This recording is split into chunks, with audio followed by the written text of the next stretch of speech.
Our next category is for Fight of the Year. Let me give out the nominees for Fight of the Year. Islam Makhachev versus Alexander Volkanovski. Justin Gaethje versus Rafael Fiziev. That was a really good fight. Fiziev made that close, really close fight. Alexander Pantoja versus Brandon Moreno. Another great fight. Another great Moreno fight. Irene Aldana versus Kyle Rosa. And CJ Vergara versus Daniel Lacerda. So, drum roll first.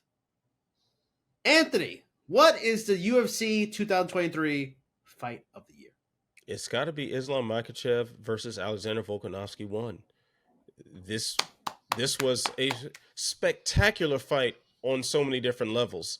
Like, granted it was premature for a super fight involving, Makhachev, who just won his belt. They still had to wipe Oliveira's blood off the belt before the super fight. So that didn't quite match up. But hey, it was a great fight. And Makhachev should have steamrolled Volkanovski when you think about how he's dominated bigger men and this heavy pressure wrestling style and then the striking that he displayed against Oliveira. It's like, wow, how is this guy going to be beat? And the smaller, shorter Volkanovski came out there and put paws on him and arguably won that fight. They both showed each other's strengths against each other. Like, for someone who likes to watch fights and analyze them and look at the X's and O's and whatnot, this defied logic, some of the things they're doing. Volkanovski was out wrestling Makhachev at times. Makhachev was out striking Volkanovski.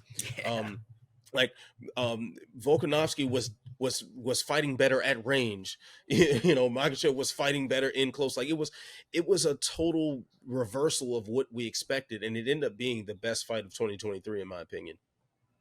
And what I liked about it too is that a lot of those other fights were barn burners, and usually what gets this award, like a classic example of a Dan Henderson versus Shogun kind of thing, like they're just these brutal wars where years, months are taken off careers.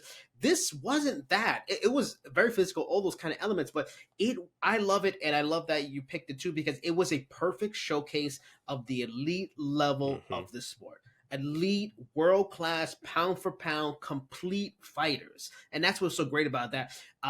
Volkanovski showcased levels of his game, that his completeness. Islam showed that he is much more than just a wrestler and is a very complete, dare I say, more complete than Khabib was kind of fighter. And that's the best thing about it. Just a showcase of the beauty and the talent and the skill level of the sport. And yeah, to me, no-brainer pick.